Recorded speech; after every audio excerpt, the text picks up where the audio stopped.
Hello संग माने समस्त को नमस्कार। आज वीडियो में आपण मानक कहबी आपण माने केमिति सुभद्रा योजनार स्टेटस ता केमिति चेक करि परिबे। आज वीडियो में आपण मानक कहबी आपण माने ए वीडियो को लास्ट पर देखंतु।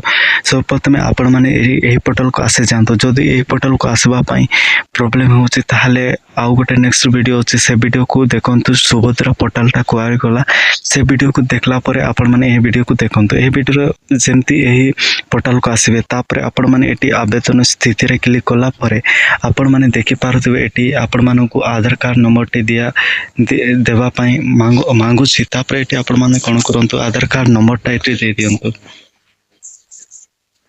बॉक्स रे टिक चिन्हटी देई कि आपण माने लॉगिन रे क्लिक करंतु। जेमते आपण माने लॉगिन रे क्लिक करबे तापरे एटी ओटीपी टी आसीबो। से ओटीपी टा एटी डाली दियंतु।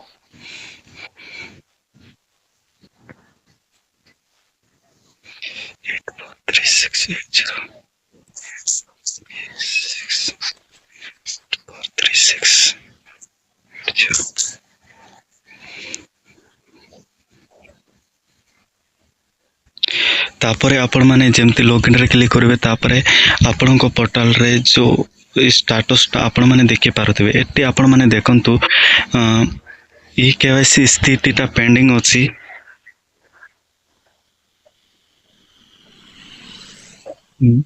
आउ देखंतु प्रकृति स्थिति ता एप्रूव अछि। हेले एमती थिले पैसा आसीबो कि नै आपण माने जदि डाउट रहचंती ताहले मु आपण मानकु कहि देउछि। एमती थिले भी पैसा आसीबो। एटा मोर वाइफ रो एटा येटा मु सेटा देखा देउछि जे मो वाइफ रो अकाउंट रे पैसा नवंबर 24 तारिख रे आसी जाइछि। एमिति एप्रूव दिबारो जदि आपण मानकर एमिति एप्रूव अछि ताहले आपनको बैंक अकाउंट रे पैसा आसी जाइतिबो। आपण माने जाई कि चेक करंतु। जदि आपण माने डीबीटी लिंक करि नाहंती ताहले आपण माने डीबीटी लिंक करंतु। डीबीटी जदि लिंक करिवे नाही ताहले भी पैसा आसबो नाही। आपण माने एमिति करि कि आपण माने सुभद्रा योजना रो स्टेटस ता आपण माने चेक करि परबे।